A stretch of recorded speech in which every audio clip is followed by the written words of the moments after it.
What you got going on? Oh, man. Shit.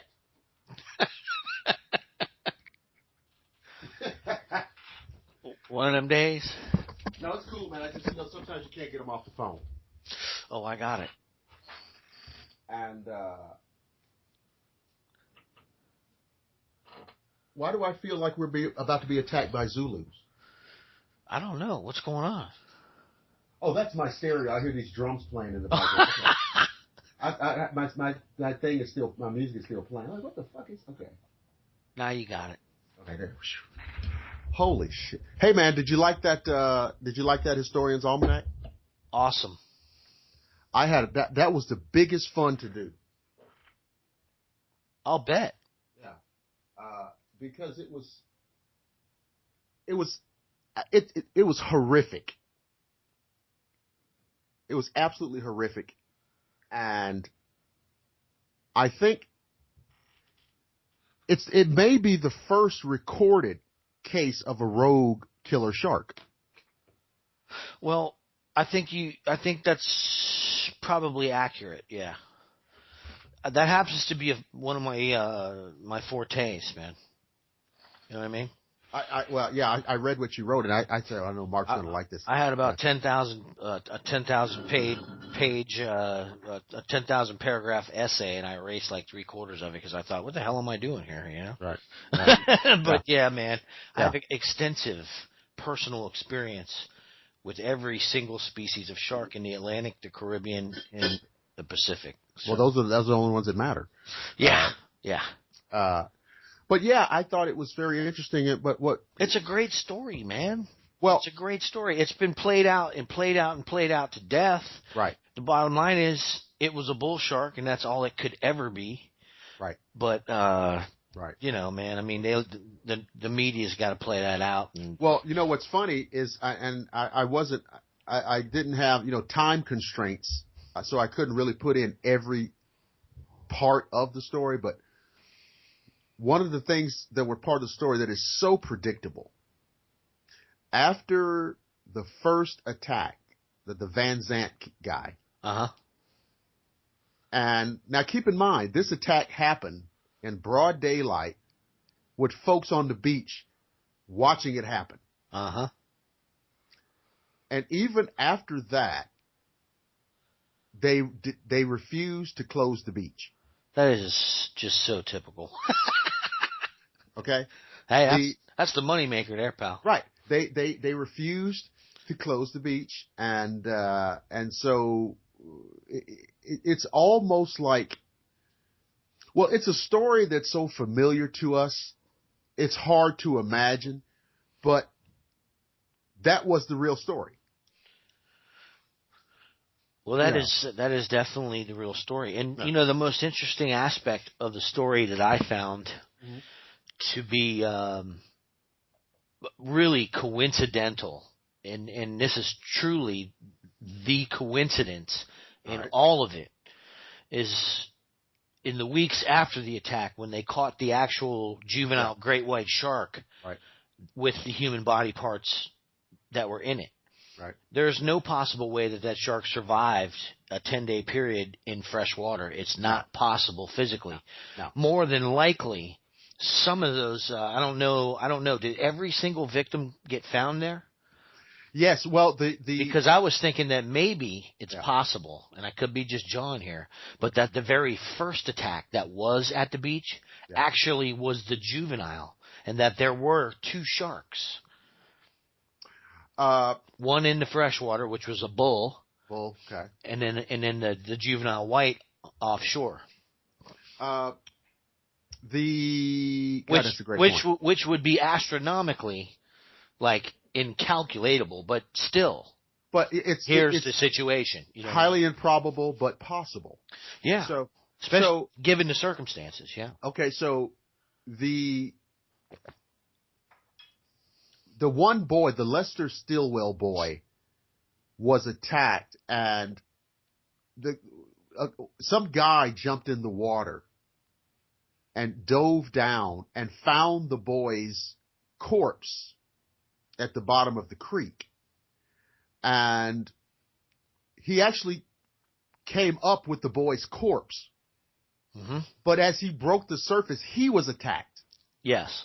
And so the boy was released, and so that boy's body was never recovered.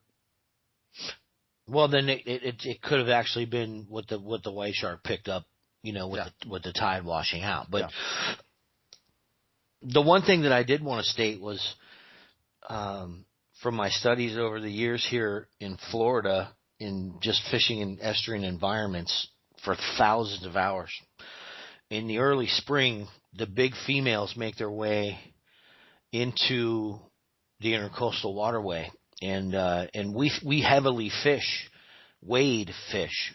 That is, wading in water need to waist deep. Certain areas of the estuary where there are lots of mangroves, and we catch a lot of spotted speckled sea trout, redfish, and snook in these areas. But in the spring and into the early summer, the largest and fattest female bull sharks make their way into the Palm Beach Inlet, and they do that specifically to enter these same areas that we wade fish. Now, at this particular time of the year, when they're pupping, they have a testosterone level that's equal to that of a bull elephant. And one of the things that's been studied heavily about them is what happens when they give birth. And particularly right after when they give birth. Okay. Once they pup and they'll cruise the area, they kill anything, not to consume it, but to kill it. They kill anything that they come into contact with, as like almost a maternal instinct. And you can imagine something that's 12 feet long that has the testosterone of a bull elephant. And I can tell you they are powerful. I have fought many of these bull sharks. I've even dragged them up on the beach by hand, if you can imagine that. I have footage of fighting these things in the water on the beach here. And I can tell you, man, it's no easy task. I've come across these things in the water. I've had them come straight at me and try to attack me on 3 different occasions, and escaped with minor abrasions on all 3 occasions. But it was during that time. If you also go back and you look at the time frame during the Montauk attacks, what was it? Was it early summer? 1st of July. Yeah. So what we have is we have the late pupping season. More than likely, and this is just me, John, it was a big female that had been up in the river, because they'll travel a good distance upriver to give birth. And she was probably on her way out, killing everything she came into contact with. And that's just my theory on it. Just on like a seek and destroy mission. They do it. That's what they do. And bull sharks have been caught so far up the Mississippi River. And it's not just here in this country. They call them Zambezi in Africa. Yeah. They also will call them Zambezi in Australia as well.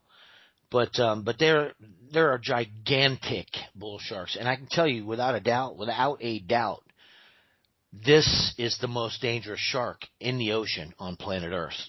Now, people make a big deal out of white sharks, but the sheer number of bull sharks and the nature of the actual bull shark, they're the most dangerous man-eating shark in the ocean. If you ask me, that's a real monster. And I've seen it firsthand hundreds of times as a commercial fisherman and as a surfer up close. Well, yeah, I agree with the assessment, and then of course today, of course, the experts said that it was probably a bull shark that was, like going up into a brackish freshwater creek for miles.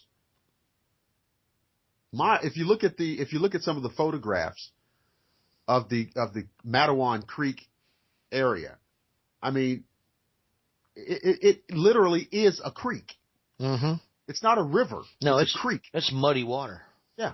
Yeah, that's typical bull shark territory. Yeah. Yeah, man. Yeah, now there's been a few white sharks that have been sighted inside of a small bay. I believe it was actually, I want to say it was Long Island. somewhere. So it was somewhere in that area. I could be off on it. It was Scripps Institute, wherever that's located. There's just a small inlet area, but it's never. It's not a freshwater flush is what I'm getting at. It's more of a just an alcove where the ocean water will actually come through. And they did have footage of a considerably large white shark in there a few years back, but that's not what you would consider an estuarine environment. So completely different situation, man. You're describing you're describing a salinity content that is far below the levels to keep a white shark alive for even hours, let alone days. Yeah, and up in that the northern part of the Atlantic up there. I mean, that's not the temperatures up there. I mean, that's really an atypical environment, I think, for a great white. It's not impossible, but it's not what you would expect. No. I think they used to get them up there a while ago. But believe it or not, man, they're making a comeback on that coast, the North Carolina coast and the South Carolina coast. I've been seeing some interesting footage where they're tagging them now up in those areas. But that far north, it is kind of rare, man. Yeah. It's kind of rare. But in any case, man, I don't see how it's even scientifically possible for it to be anything but a bull shark. Yeah, man. Yeah. And a big one at that. And definitely, and I'll say it. I'll say it now. A female. Yeah. And I'll tell you right now, she already gave birth. Because just the description of the attacks, the fact a bull shark when it feeds will come back over and over and over until you are consumed. And I have seen these things firsthand down here. When they come at you, it hits you like a freight train, and it takes a good 10 to 15 pound bite right off the bat. And I have heard reports down here repeatedly over the last 30 years where people have had to drag the victim and the shark still attached to the victim. Oh my God. It will not go away. It just keeps coming back and keeps coming back and keeps coming back. So the fact that you had that many victims and there were singular bites or a limb was removed, it just strikes me as more of a killing kind of thing than it did a feeding response. You know, it was probably protecting its pups. Instinctive. That's definitely something we've documented here. Wow. Yeah, I mean, what a report, though. I mean, what a story. Well, yeah, I thought about it, and it's like, it's one of those things. There's some stories you can do on history that many people have more or less heard of or familiar with, but there's other little nuggets in history that are little known and little talked about, but very well documented. I first read about it as a kid. I was about 7 when Jaws came out, and I remember buying a magazine in the drugstore, and it was like a shark magazine. It was a very, what do you call it? It's a sensationalized shark. Yeah. Oh yeah. Okay, like Jaws of Death. Those were the ones that sucked me right into. Right. And I bought this magazine, and I started this 1916 attack situation was reported on in this magazine. I read about it then. Oh, yeah. And I had not really thought much about it over the years until I saw some blurb about, 100 years ago. Uh-huh. That kind of thing. And I said, well, you know what? A lot of people might not know about this, but almost everybody will be interested in it. So, just kind of. Well, it is the anniversary, and actually Netflix has it on, I think it was last month, man, 12 Days of Terror. Oh, that's the movie that's based on this, right? That's right. Yeah, it was I think it's 12 Days of Terror. It might be 10 Days of Terror, but I think it's 12 Days of Terror, yeah. Right. Okay. I mean, it's a decent, reconstruction. I wouldn't, put it on any film lists or anything, but they get the essential facts. The essential facts are all there, absolutely. With average special effects. Yeah, I mean, but you know what though? You really don't need many special effects I when was it about comes to say. to this. You know what I mean? Right. I mean, it's better. It's almost better if it's understated. Yeah, man. Yeah. Yeah. Yeah, and they tell you stories. I mean, I've heard all kinds of things from television about sharks, and I've heard all kinds of things, from scientists on television talking about sharks, and ichthyologists say this and ichthyologists say that. And I've got news for you. When they want to know something, they come to people like me, because I spent more time on the ocean than I did on land for a long, long time. Right. So biologists and marine biologists and ichthyologists were a constant attachment to the vessels that I was attached to that I worked on. They come out to document species, catch rates and see what was going on. And I was asked frequently about shark populations and what we were catching, what was inside of them, and so when it comes down to it, man, the experts are the guys that live it. Right. That cracks me up, man. You know what I mean? I'm looking at the data I gave them on the paperwork. Oh my God. You know what I'm saying? But the data was accurate, but at the same time, it's like, you can go on back to your lab now. Right. You know what I mean? Yeah. I got to go back to work. That's good. But it lends to me. I did a show one time on quote unquote sea monsters, Yeah. and the old adage that, most of these, and really it was academics that were chiming in on this back in the day, saying it was drunked up fishermen telling these tales. Oh, sure. Well, I got news for you, man. Hydrodisplacement is no laughing matter. You can sink at any time. 24/7, water is trying to find its way in. And that old adage that fishermen are drunked up and don't know what's going on, particularly professional fishermen, couldn't be farther than the truth. We keep accurate logbooks of every single occurrence on the vessel. And the vessels are maintained very seriously because it's life and death every second. So I put a lot of stock in reports that are, from old seamen's records and stuff like that. You know what I mean? Well, of course, when you want to dismiss eyewitness accounts, what you do across the board is to impugn Oh yes, the profession of the witness by saying that they're drunk. Oh, no matter what the profession is, they're just old drunk fill in the blanks. Yeah, well, it's the same thing with let's just say Dr. Ketchum. Oh well, she's a veterinarian. Okay. Okay. You know what I mean? So what are her bad points? Yeah, I know, man. I know. Yeah. It's the same thing, man. The across the board. Let's cut off the legs right off the bat, kind of thing. It's funny how it's like. But really, if you look at science at that time, this information they had absolutely no idea. I mean, these guys were thinking crazy stuff, and I can remember reading stories with opinions and theories and information that was considered to be accurate. Oh yeah. At the time by marine biologists about what was going on with that report that now would be a laughable matter. You know what I mean? Right. It was crazy, man. Yeah, they didn't know. I mean, and it's not. Well, I'll say this: they are like any researcher at any period in history.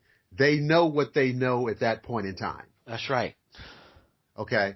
And so unfortunately, the vacuum of knowledge that they had had these crazy, unfortunate, tragic consequences because they were dealing with something that they just didn't know much about. Absolutely.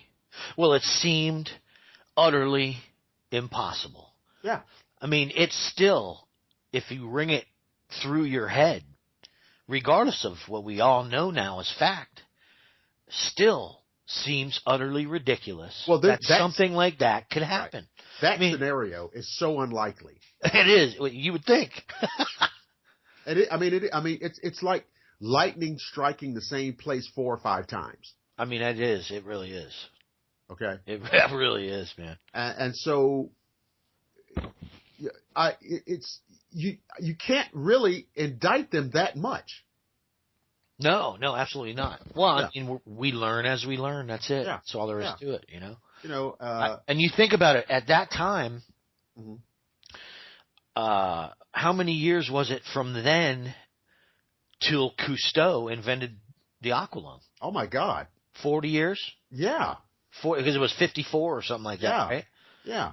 Something like that. Those guys in those days were still walking around the bottom like Captain Nemo.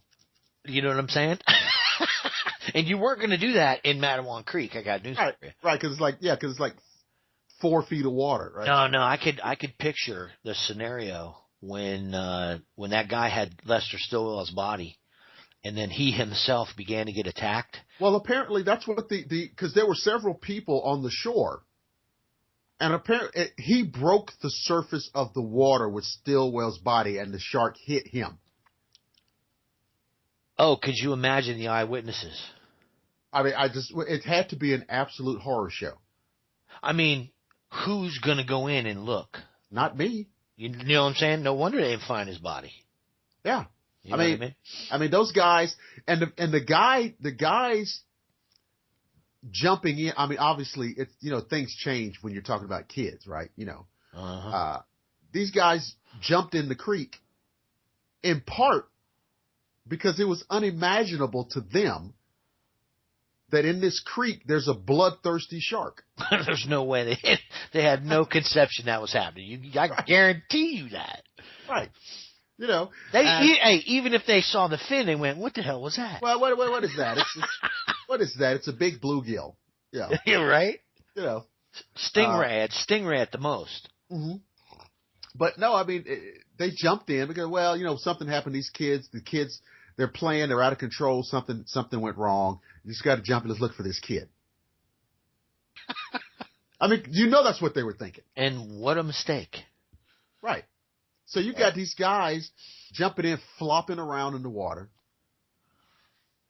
And somewhere behind some rock, the shark is locking his phasers on. And but no, this guy broke the surface of the water, and that shark hit him like a freight train. Absolutely, and they do hit you like a freight train. Yeah. It's like being hit by a car. Yeah. I was on my surfboard one morning, and it was funny because there was a guy about 50 yards from me. We were about 200 yards offshore at Juneau Beach at a place called Double Roads. Right.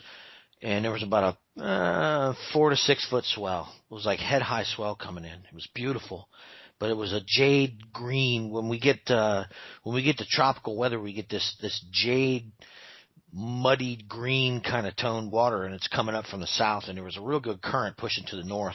Okay. And there was just real nice A-frames they were coming and peeling, man. And I was taking the rights heading towards this guy, and I came up off the shoulder of this one wave, and I started to paddle back up, and he started a conversation with me, and he was from New Jersey.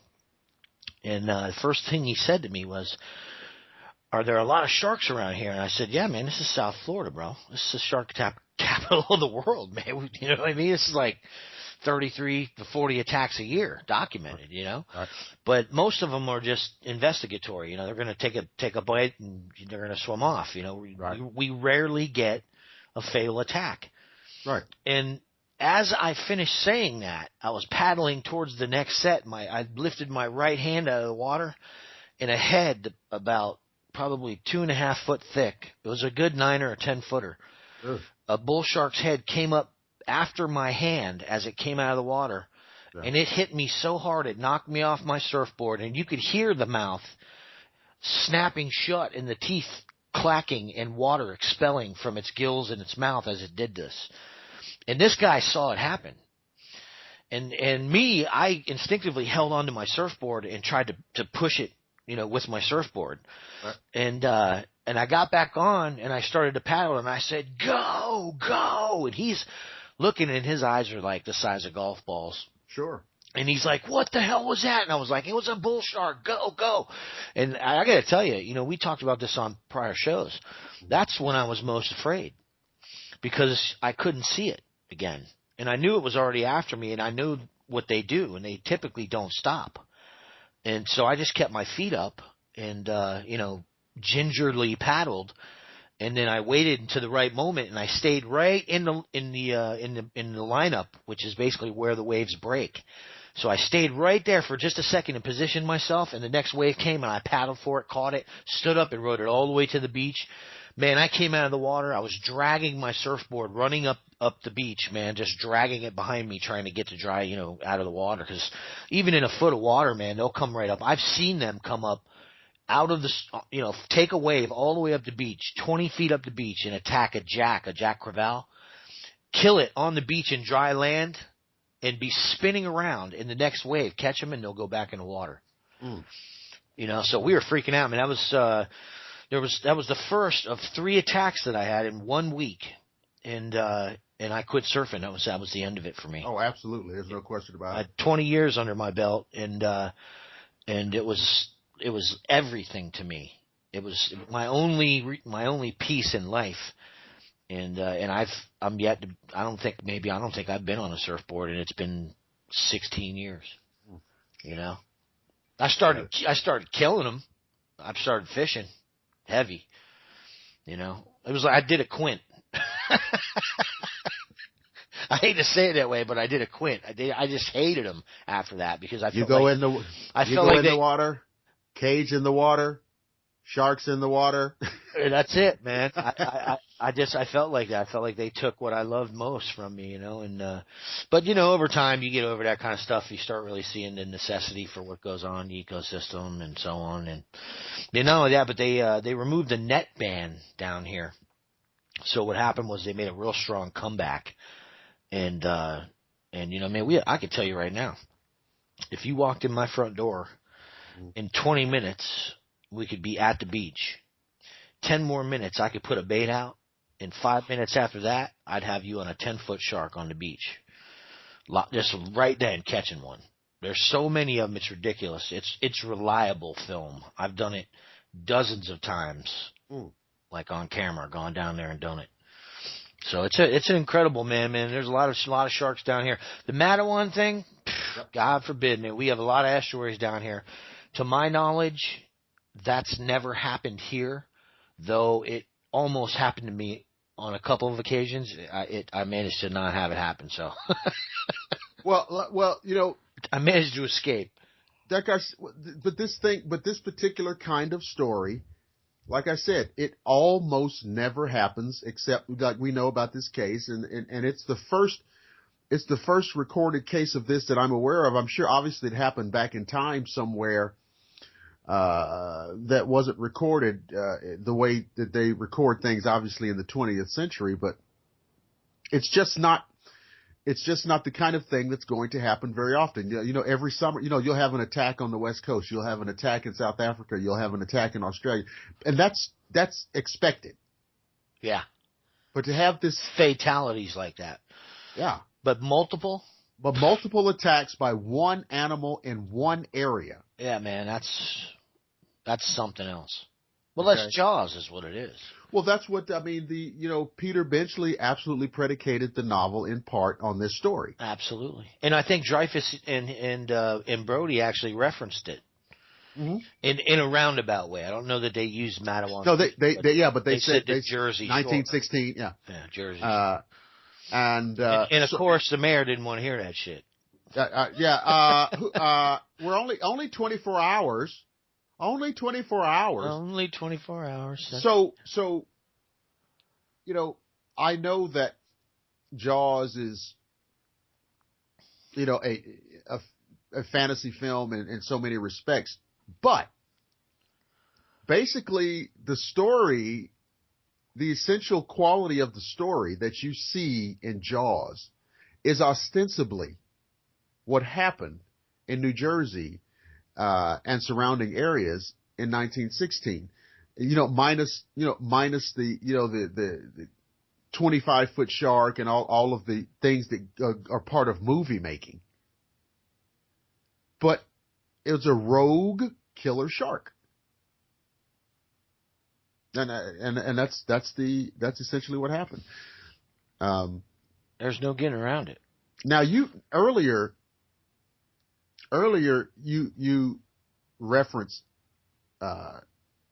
Dr. Melba Ketchum. Now, do you feel like we need to talk about anything related to her in particular? Because people probably heard you mention her name and said, "Who the hell's that?" Well, I mean, I brought it up because I looked up a few things today, and I was checking out the classification with Zoobank for essentially what we would all call the Bigfoot species, a Sasquatch species, Mm-hmm. and they're calling it Homo sapiens cognatus. Homo sapiens cognatus. Zoobank has Blood actually, relative? yeah, blood relative, Homo sapien blood relative, but they've actually accepted the term officially. However, again, what we see in what's going on with this, as with every other aspect of this subject, is this quagmire of resistance from mainstream science that's ridiculous. If you were to look up the first 10 pages of Google and articles, Mm. you would see the initial information that Zoobank did in fact classify it, and it is registered now. But then there's 25 skeptical articles. There's 15 different academic articles who are basically saying that this is like classifying something that's invisible, it's impossible, and so on and so forth. That's ridiculous. That's what I said.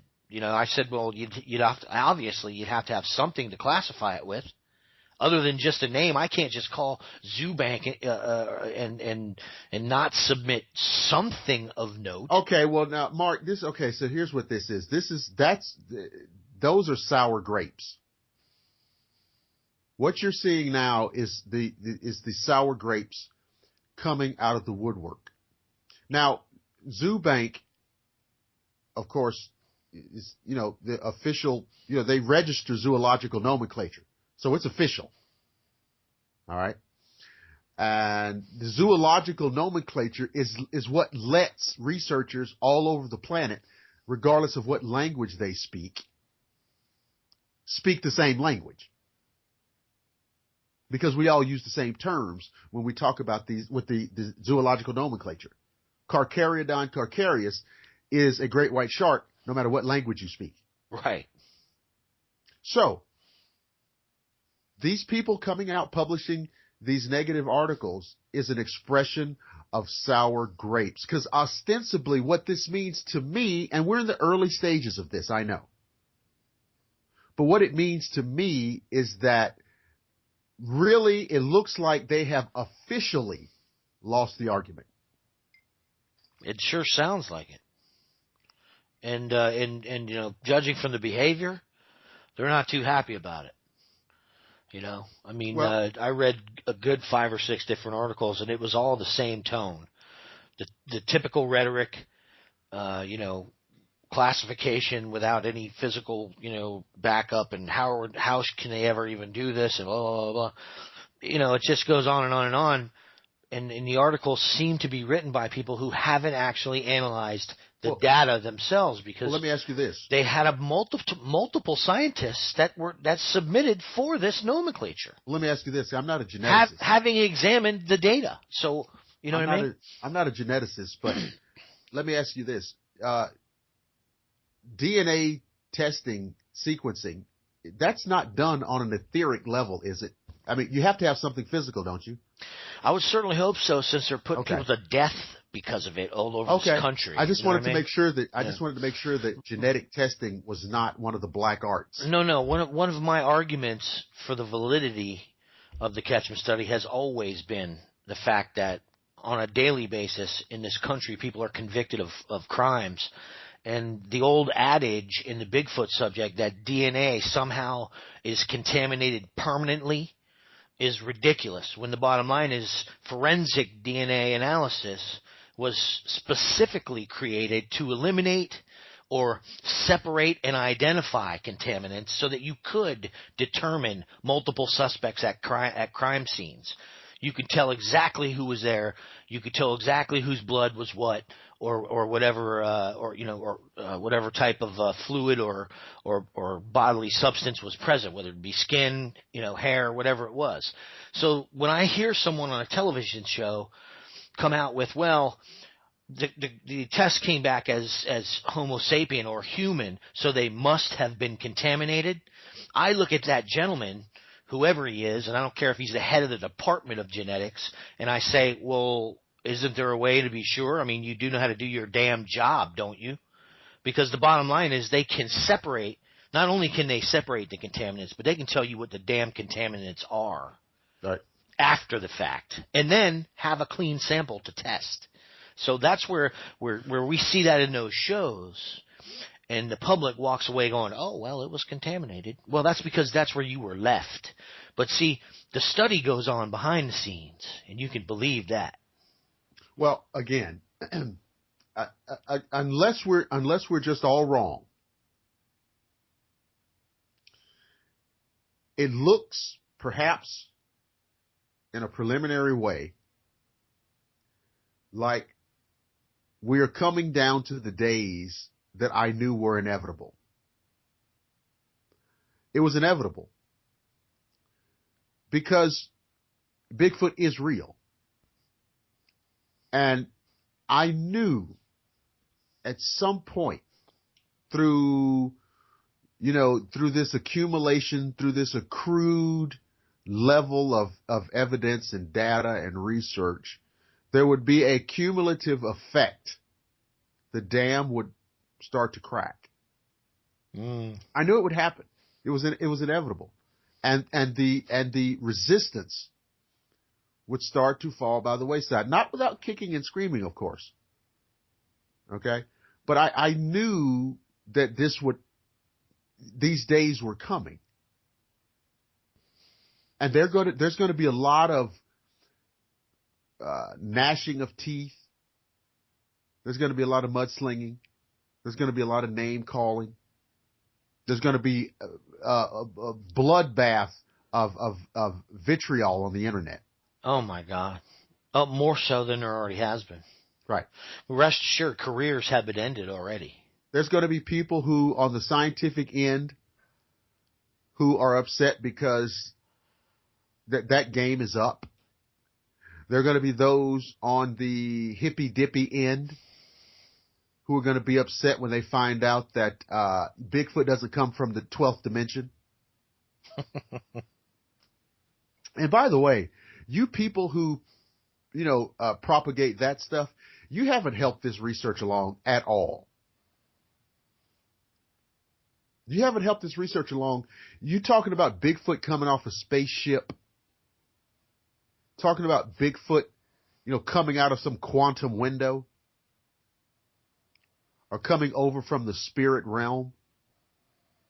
You have not helped move this thing along at all. And it's because of folks like that some people still refer to Bigfoot in the same breath as leprechauns and unicorns. That's right. That's right. Okay? I mean, hey, then to put it plain as possible. Yeah. From coming from somebody who's seen them firsthand and has caught them on film more times than anybody I know, I can tell you, they live in a bush, they eat in a bush, and they shit in a bush. What the hell would they need to hide in a bush for if they could turn invisible? I don't care what you think about me. I'm telling you, I got film to back it up. And they don't skip along through the woods playing a flute, like Pan or something. Yeah. It would be nice if things were that simple in reality, you know what I mean? But the reality that we have to deal with is this illusory construct on the internet where fairy tales are created, and it has nothing to do with what's 12 miles west of my house right now. Right. Living outside in the bushes, you know what I mean? Just like, you UFO people, I'm getting everybody tonight. You UFO people who talk about these aliens being space brothers from the fourth vibration. No, they're not. What? No, they're not. They're here to enlighten us. They're here to guide us. Guide us to what? Anybody looked at the news lately? I mean, that's really no laughing matter either. No, I know, but I totally understand. But this is deadly serious. And I know that there's people who we talk about various areas of alternative research. Some people call it paranormal, whatever. We've talked about historical theories. We've talked about cryptozoological theories, paranormal, or what have you. But we've got to understand something, that when you mix in what I call it, I have a pet name for it. I call it the fairy and elf quotient. When you mix in the fairy and elf quotient to these things, it makes for interesting conversation. It's great to sit around, have some drinks, and talk about that. But it doesn't do anything from a research perspective. No, it doesn't. It's great for musing over when you have your friends over and you're enjoying, the bottles of wine and you're having the, how should I call it? Some of that Latin lettuce. Right. You know what I'm saying? You listen to Jefferson Airplane. Yeah. Little white rabbit kicking. And that's all great. That's a great way to kill a Friday night. But it doesn't help us with the research. No, and it certainly doesn't lend any seriousness to the reality it doesn't lend any seriousness to the reality that outside in these areas where I'm at now here in South Florida, right, these guys are being displaced on a weekly basis. Their habitat is shrinking exponentially because people are continuously moving to the state of Florida. The population is growing so much, and there is no more dry land. They are trying to make the dry land, and they're digging and they're piling it up, and they're bringing it in on trains, and they're trying to expand it. And the bottom line is there's nowhere for these things to go. So when you bring a level of seriousness to it, talking about making good buddies with it, and that it's popping in and out of portals, and it's all of this stuff, and that the mystical nature of the spiritual guardians of the forest. Dude, come on, man, let's get real. real here, dude. You know what I mean? It's a flesh and blood being that is suffering at the hands of a population of humans that doesn't give two shits about anything but itself, and that's the reality. We're talking about an aboriginal species, a resident of North America that was here long before we got here. And this isn't the first one. This will be the second indigenous species that we have displaced. And that's the real shame of it. That's the shame. Shame on you. I'm saying it. And I've talked often about trying to explain something mysterious with something else mysterious. You're compounding a mystery. You're layering an enigma on top of an anomaly. And it doesn't make you clever. It doesn't make you clever. It just means that you're making it that more impenetrable. And so shame on you for that. Shame on you for turning everything into some kind of ridiculous,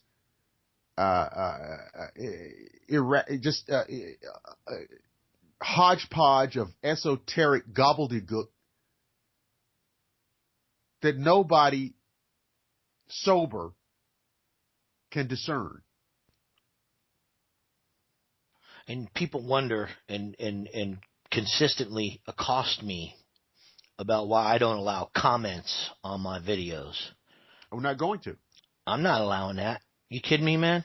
No. Someone from the general public comes along and starts seeing that. What, are you kidding me? The first thing they're going to think is, well, these people, they must be doing acid or smoking pot or something. I don't know. What are these people on? The reality of the situation is this thing's out there in the middle of the bushes giving birth. That's what's going on. It's real. It's real. And everything we do down here, I don't know, yours may be safe in your backyard in the middle of nowhere, but they're damn sure not safe here. You know, the toxins, just this, listen to this, man. Florida Marine Fisheries released a report 4 years ago that the mercury levels in freshwater fish are so toxic that women who are pregnant should not eat freshwater fish from the state of Florida. And that men, now if Marine Fisheries is saying this, it's got to be way worse than it actually is, because they always try to downplay it, right? They're saying that you should only eat freshwater fish once a year if you're not pregnant. That's how toxic the freshwater fish are. Let me tell you how bad it is. Let me tell you how bad it is. It's so bad that now they have to say it, because now it's time to start thinking about litigation. Oh, and I can tell you, man, I've seen fish kills. I've seen it. I've seen it with my own two eyes. Thousands upon thousands upon thousands of freshwater fish floating belly up in areas where they pump this water through these agricultural systems from the sugarcane fields. And it all ends up in the areas that the Bigfoot live in. Now, you think that's not having an effect on the species? You're sadly mistaken, let alone development. So, the time for all that we can't prove crap needs to be thrown out the window, and what can be proved and what has been proven needs to have a serious, long, hard look taken at it, and the public needs to get behind some real research and force science to do something about this. Because, you may take it a joke, sitting on your couch listening to this, or you may take it as a joke, listening to it in your car on your way to work. But trust me when I tell you, if you happen to be out camping one day and you're walking down the trail and one of these big son of a bitches jumps across the trail in front of you, it's not going to be a laughing matter anymore. On the one hand, on one side we have these entrenched, hardcore, mainstream, monolithic debunkers, and on the other hand, we have another group, an emerging group of armchair debunkers, who, truth be told, are less credible than the mainstream debunkers. There's a pecking order of debunkers. If I want to listen to a debunker, at least it's going to be like an establishment debunker, right? You know what I'm saying? These guys have some, they got some sand. I'll give you an example. Right. Yeah, there's a series of photographs, a series of recent Bigfoot photographs taken in Maryland. Very interesting. Not definitive. Very interesting, though. And there was some commentary about these photos. The arms aren't long enough. The legs look like pants. Move on. There's nothing to see here. Right. And I'm just thinking to myself, now, wait a minute. The arms aren't long enough. Now, so you're not aware of variations in morphology and anatomical proportions, just like are in human beings. I've seen, you see guys with real long arms, almost down to their knees. You see guys with real short arms, like T-Rex arms, and all of these various variations. And you think that's not true in the primate arena? And so, your analysis of a photo, and you're talking about arm length, so therefore it's a guy. In all of these type of, I've spoken on this. The one-offs, man, the one-offs. Oh my God! I've talked about this ad nauseum for a long time. These armchair photo analysts. My buddies. Okay, they're armchair photo analysts. The legs look like pants. Well, you know what look like pants? Pants. That's right. Okay? So, it's just, you have no idea how exasperating it is. And it's a wonder anybody posts anything. You know what I mean? Research wise. What I like to do is I like to take something from one of my real good clips where I'll get a clip. I'll have one coming through the bushes on me, and I'll have probably 6,000 or 7,000 frames of the thing sitting there. And he's blinking and he's watching and he's turning his head, and I'll take 1 or 2 frames and post it. And not even the good ones. And I get 6 or 7 of these professionals, these photo analysts that come out, yeah, not even aware that I have like 6,000 or 7,000 frames of this thing. Like, you know what I mean? But it's automatically a hoax. It's pareidolia. It's this, it's that. And, you know, we need to be critically examining these things. And really? 2 days later, I put the film out, and you hear a peep. Because you can see the damn thing clear as day. It comes through the bushes. It's staring at me. It blinks. It turns. And then it goes back away in the bushes. You know, it's like, it really is comical the way people try to dismiss this, you know. And what's even worse, though, is when I see it from the academics. And that's what I saw today. I saw that today. I see that there's going to be a struggle, and really, it seems to be the same individuals that were trashing the study 3 or 4 years ago that just cannot relinquish the fact that there's a real good chance they were, God forbid, I'm going to say it, wrong. You know what I mean? Wrong. And I can't tell you, man, how wrong I've been about so many things in research. Well, God, you learn as you go.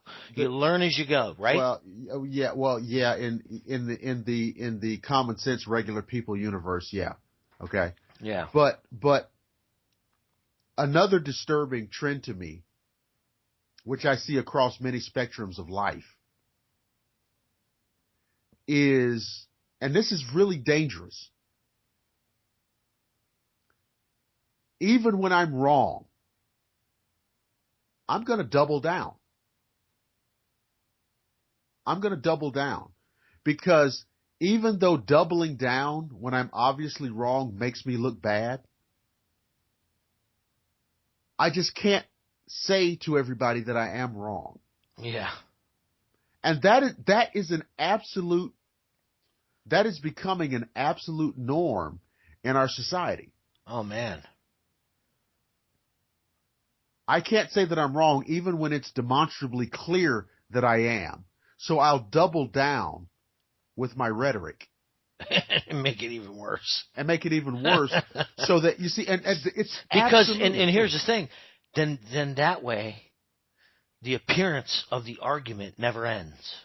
Right. It's the most ridiculous thing.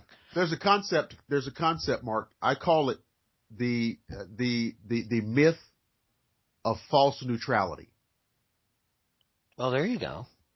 In which everything has a valid counterpoint. So I could say the sky is blue, but somebody has a counterpoint to it that you would deem as valid. Well, there's no valid counterpoint to that. The sky is blue.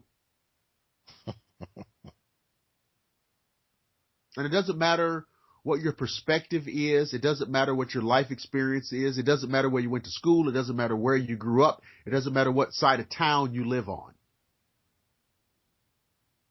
The sky is blue. And so this idea that you can't possibly be wrong or just double down, this is something that is taking over. And this all feeds into stuff we've talked about before about the dumbing down of America, the anti-intellectual movement. And being intellectual doesn't require a traditional mainstream education. It's not that. You don't have to go to Vanderbilt. It's not that at all. It's the anti-intellectual, the pseudo-intellectual. That means guys on Facebook using big words that they had to spell check. Because you know they don't use it regularly. You know they don't. Okay? And we've just gotten into this thing. Yeah. So, Mark posts a video or Mark posts a photo. Mark is in the bush Mark is doing field work, which is an actual thing. It's not website hopping. It's not, we talked about Ivan Sanderson the other day and John Green. Okay, so you read those books. Great. But that's still not field work. Ivan Sanderson did field work. John Green did field work. Grover Krantz did field work. But when you read their books, that's not you doing field work. So Mark is in the field, and whether you know it or not, he's taking his life into his own hands. Because these creatures will pull your arms out of their sockets. And they'll leave you where they find you. God forbid, but okay, that is the truth. It's the truth. So Mark is there doing the field work, getting these images, the amazing images. Mark may have more images of Bigfoot than anybody in history, any individual in history. And so I don't think we can talk about this enough. Mark may have more Bigfoot images than anybody in history. And I think that we need to recognize and understand that this is a historical and unprecedented thing that's happening here. Now, I know, Mark, you're not going to pat yourself on the back. I know you're not going to, but that's what's going on. In the wilds of Florida. In the wilds of Florida. Not British Columbia, right? No. Not Washington State. In the wilds, the jungles of Florida. If I can tell you the truth too, man, if it wasn't for the fact that I actually care about what's going on with them, I would have stopped doing it a long time ago. Because dealing with the people and the idiom is just not worth it. I am so tired. I can't tell you. I'm tired. That's the best way I can put it. I'm tired. I had this conversation 3 hours ago at dinner with Melanie. Uh-huh. We're both tired of it. We're tired of it. If it wasn't for the fact that we actually care about what happens to these guys, because we see what's going on, because we're out there watching it, watching the heavy equipment getting moved in, where they're going to tear down the area. If it wasn't for the fact that we know for sure what's going on, we would have quit a long time ago.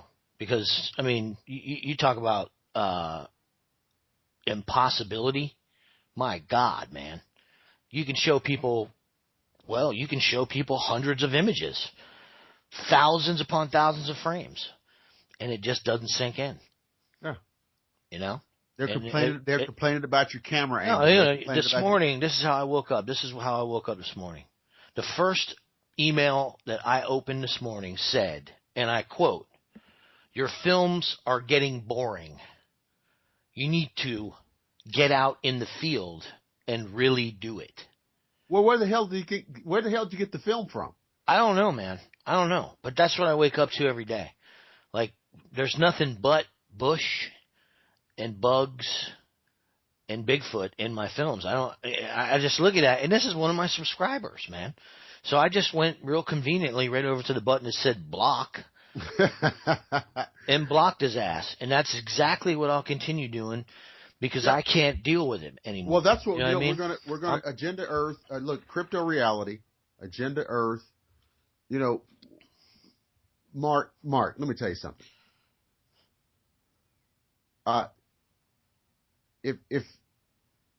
If people, when you publish material and you have people giving you shit, which is what that was, just block them. That's all I can do. Just block them. Block them on Facebook. Block them wherever they can be blocked. Because, I think that's the best policy. And it doesn't mean you're trying to avoid a real fair intellectual. It doesn't. It just means that we're not going to facilitate a thunderstorm of bullshit from people. No, man, no. No. And I'll tell you another thing, man. There's two arguments, and that's the end of it. It's either real or it's fake.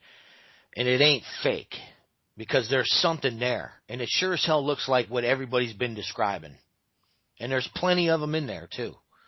So I don't know. I look at the situation, and it's like, it gets hard at times because of the amount of work that it takes just to put a damn film out. You got to get it first. I mean, it's like, what are you going to do, man? Walk out in the bushes and film a Bigfoot? Like, it just doesn't happen like that. You got to work your ass off to get this done, And I think that's probably why nothing's been done for so long. I don't know, man. I know this. I know I'm tired, and I'm at the end of my rope where this is concerned. And I've done everything I can, and I feel like Melanie and I have done a damn good job. And that's where I'll leave it. Well, no, you have. I mean, like you said, you're actually doing the work. You're doing the research. You're in the field. You're getting the images. And I would hasten to add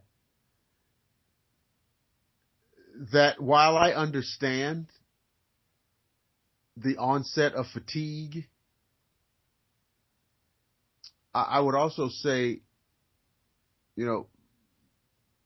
don't let the rage of idiocy dissuade you from continuing the work, because people who have done great work historically have always had to deal with idiots.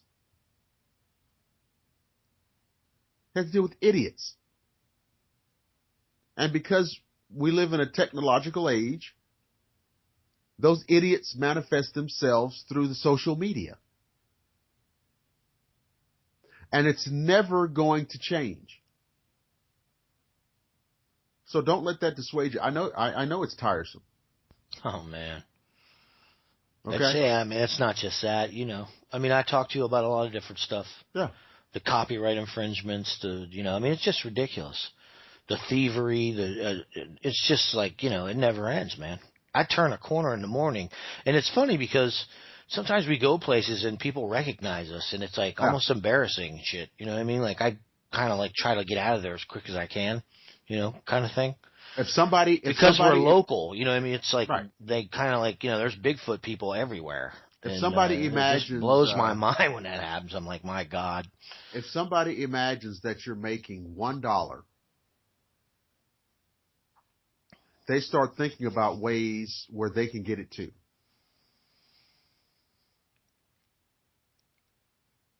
And it's just that simple.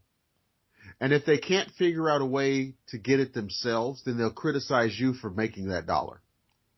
It seems like they may have overjudged the situation quite a bit.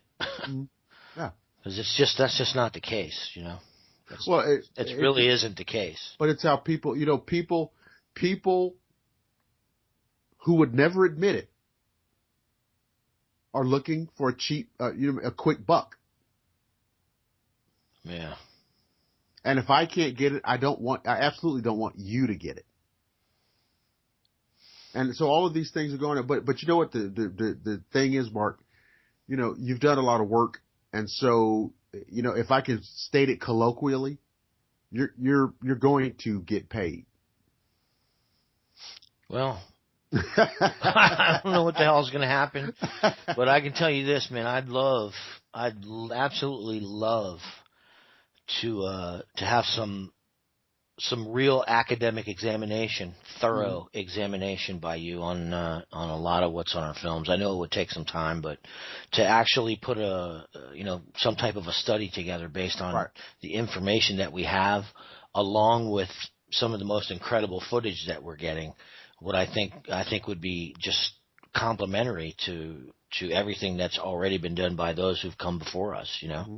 Well, we talked about that. Well, yeah, I think a study is in order, and so That is absolutely on the to-do list, absolutely on the table, because of the sheer volume of visual data that you have compiled. And there's no shortage of useful, credible photographic and video evidence that you compile. And so it does justify a study. And I don't think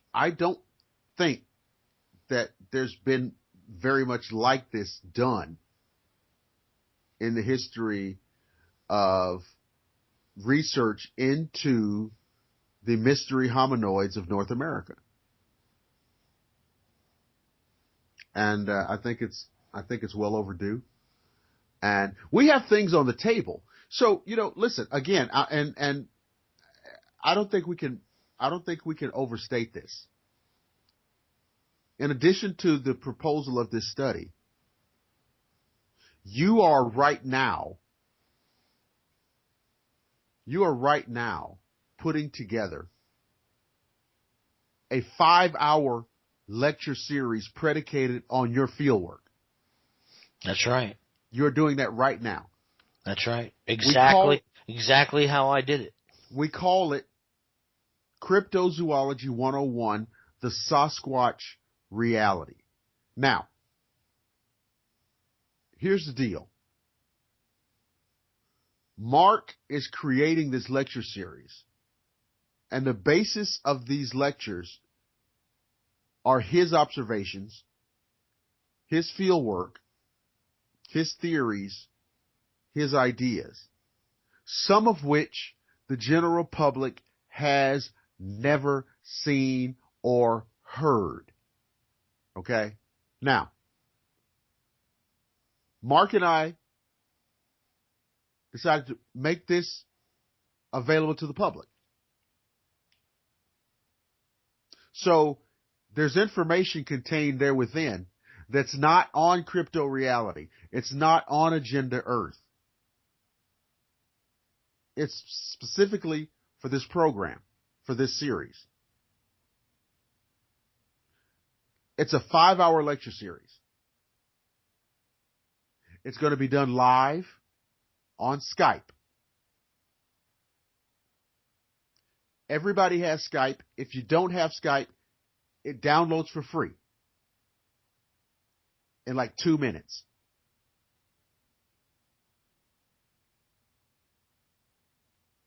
If you want to participate in the lecture series, whether you want 1 hour or all 5 hours, that's up to you. But I'll tell you this.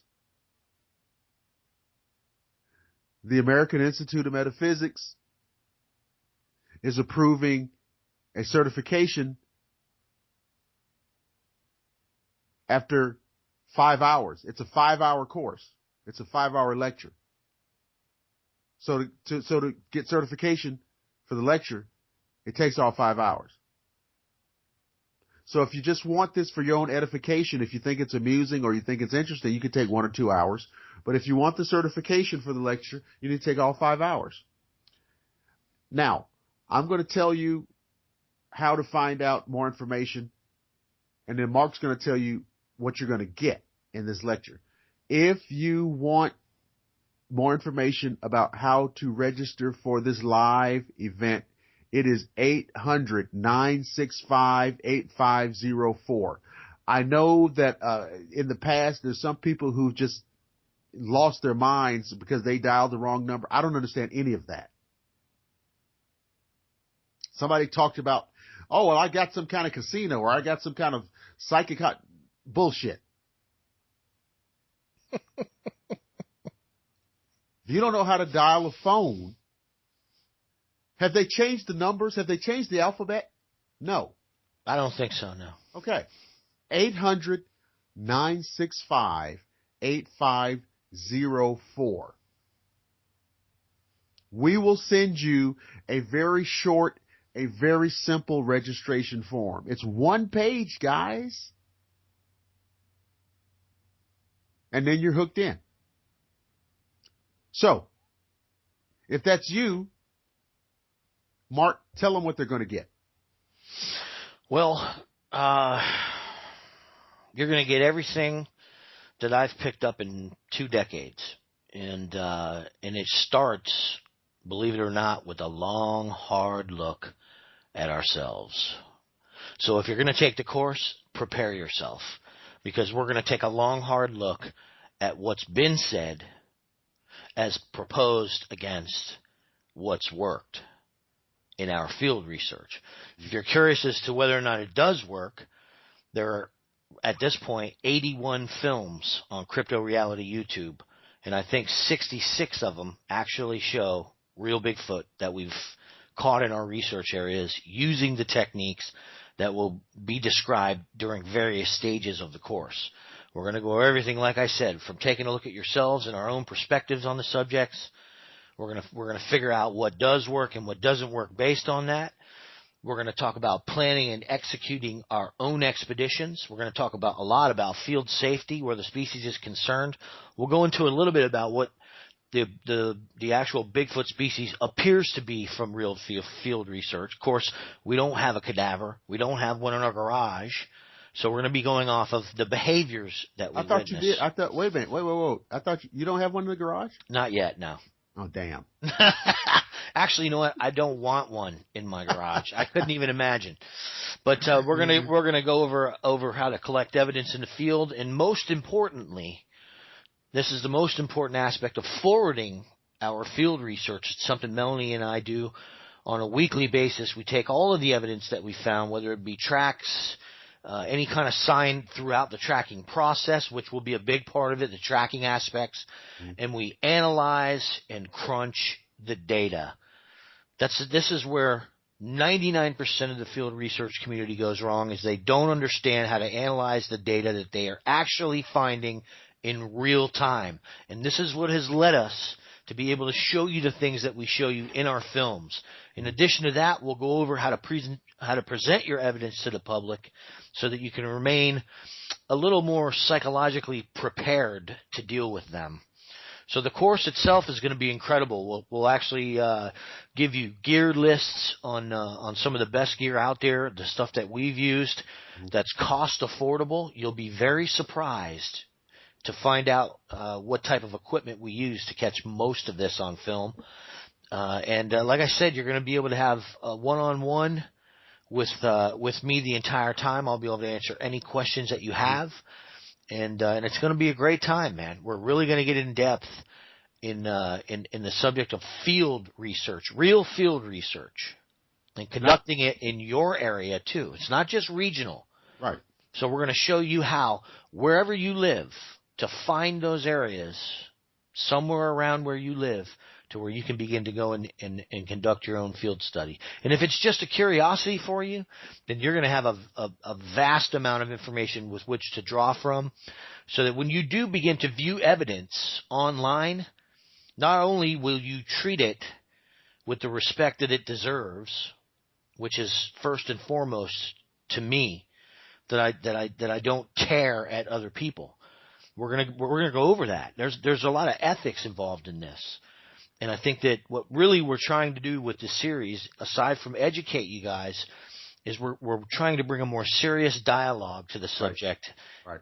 with the intent that hopefully you'll then begin to pass it on as well. Right. That you know what you really encapsulate. You know, I thought, I was thinking of, you know, I have a background in teaching, and you have this incredible fieldwork experience. And I thought, well, you know, here's a chance to kind of take what we both kind of know how to do and bring some information to the public. Okay? And it really is a lecture series. It's not going to be some dull, dry, boring seminar. That's not what we're saying. But it is a lecture series where you're getting information literally from the, quote, horse's mouth. And so as many of you in the past who have expressed an interest, I mean, you really don't want to pass this up because, again, this is not information that you're going to find on Crypto Reality. It's not information that we're going to go to any great length here. But we're going to save it, quite frankly, for people who are serious about it.